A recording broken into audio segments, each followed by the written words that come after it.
Hello, everybody. Welcome. What? I said, what's up? What's up to you?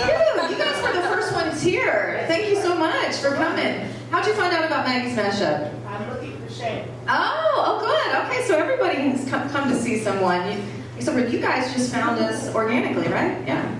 Well, I'm so glad you guys are here because I've had a rough couple days, and there's nothing better than being on stage and getting to laugh with a group of amazing people. And there's an amazing lineup tonight, you guys. You guys are really in for a treat. So I'm Maggie, and I'm your host. A little about me. I'm a single mom. Okay. Wow. I thought you guys all looked too happy to be parents. You know what? It's hard being a parent. I mean, you have to pretend to enjoy all the things your kids enjoy, like kids' birthday parties, play dates, their father. But you know what? I do surprisingly well on dating apps, and I think it's because my profile says that I don't want kids. Then they find out it's because I have 4. Yeah, 4. I know it sounds like a lot, and it is, but I love being a mom. And you know what they say about having kids? It's a lot like making pancakes. First one's kind of fucked up. Probably should have thrown it away. As far as I know, it's still legal to laugh at that joke. But I think having kids is a lot more like eating pancakes. You always regret having your 4th one. In case you guys are wondering, none of my pancakes like that joke. Yeah, especially my 4th pancake, and she is really dramatic, you guys. She loves to overuse the word trauma. Just the other day, I was driving her home from school, and I was like, Sadie, you're not traumatized because I won't take you to Starbucks. You're traumatized because your parents are divorced. That's right, I've been married twice. Turns out you can actually get worse at something.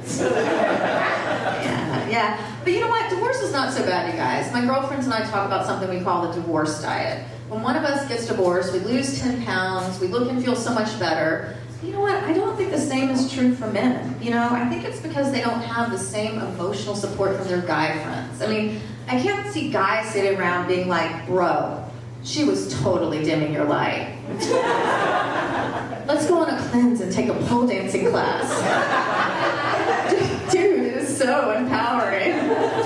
Yeah, I can't see that. But you know what? You know, divorce is hard, but getting older is not so bad because you get wiser. I mean, it's taken me 30 years, but I finally realized I don't have anxiety. I just need to stop talking to my mom. Yeah. A comedian friend of mine the other night was doing a set about her mom passing, and everyone was like, oh, that's so sad. And I was like, oh, I'm so jealous. Oh, come on, ladies. No one has a mom who's like, are you really going to wear that? Do you think you should eat that second piece of cake? That's the kind of mom I have. You know what? I turned 50 this year, you guys. Had my birthday right here on this stage. Yeah, I celebrated here. And you know what? I've decided like not to lie about my age. I've decided to embrace being 50. You know, I'm really happy with it. But if you tell me I look like I'm 50, I'll fucking fight you. You know, but it is a little sad because it feels like when you turn 50, like society deems you unfuckable. You know, right at the point in your life when you're the best you've ever been at that. I mean, you know what you want, you know how to ask for it, you know you can't get pregnant. I'm also really tired of people telling me I should age gracefully.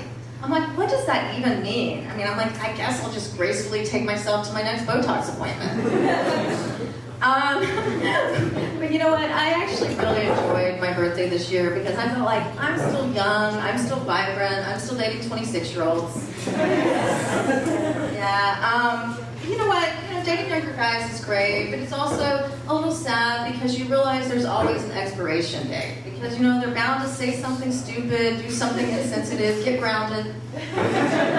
But you know what? I try to be really romantic with these guys, so I write them all poetry. It's always the same poem, but I really am trying. Would you like to hear it? Yeah. Yeah, okay. Roses are red, violets are blue. I'm twice your age, but I'll buy an Xbox for you. I have been a little concerned I bought 11 Xboxes this year. When you get to be this age, you also get the treat of like your hormones going crazy. So my doctor actually prescribed testosterone, which is amazing. I mean, you guys are really holding out. I mean, testosterone is great. I feel like a teenage boy. You know, I'm moody, I'm breaking out, I'm masturbating in socks.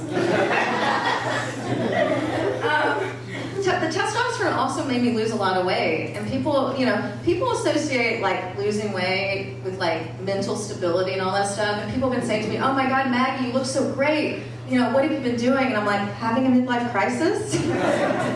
But you know what? Losing weight is great and all, until you get a glimpse of your naked butt in the mirror, and then it's a reason to just never ever do doggy style ever again. You know what? It's not that my butt is not cute. I mean, I still feel sexy and confident, but you know, you always kind of compare your body to what it was like before, right? And you know, my butt is kind of like, you know, a bouncy house that's been at a kid's birthday party too long. You know, it's deflated, it's sad, and you know too many people have played with it. Oh boy.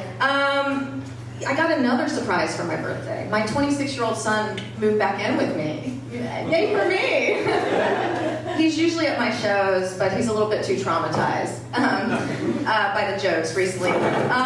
You know, but my parenting has really evolved, you know, over the years, I think, because, you know, we used to sit down at the table and say grace, and now we say fuck it. And even with my son, I used to be like, when are you going to stop smoking weed? And now I'm like, when are you going to come home with weed? And you know what? Like, he shares a lot with me. Like, he told me the other day that every girl he's ever been with has asked him to choke her. And I told one of my girlfriends about it. She was like, well, did you tell him that was okay? And I was like, the choking part or the telling me about it part? There have been some adjustments, though. I mean, having a grown child live with you is kind of a role reversal. Like, at some point when they were growing up, I walked in on all of my kids either masturbating or having sex, you know? And the other day, my son Jackson walked in my room as he was knocking. Yes, he's one of those psychos who knocks as they're entering the room. Oh, you know those people too? Yes, yeah.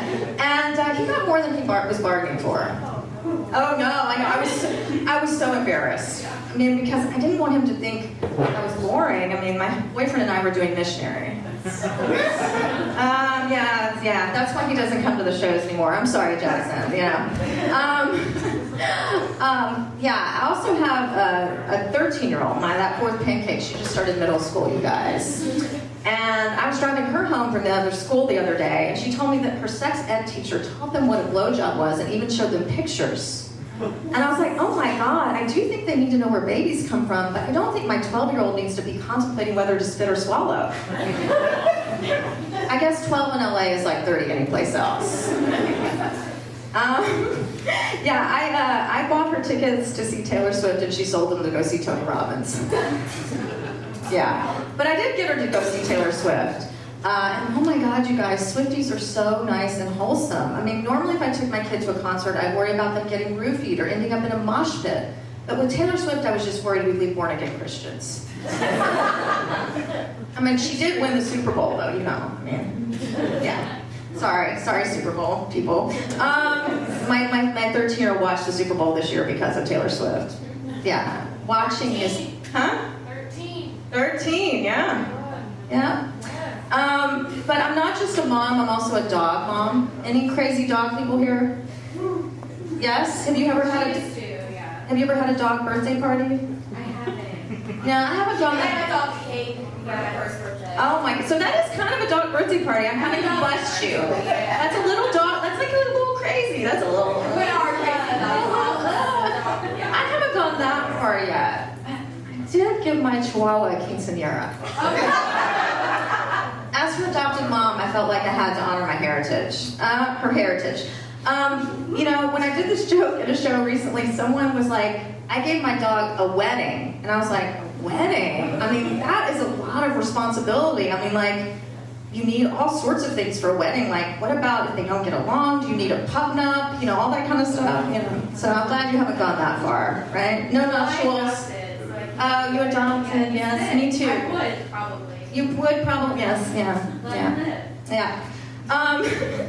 Yeah, I actually think that my boyfriend is actually jealous of my dogs because, you know, and I home cook their meals, they sleep in my bed, I actually love them.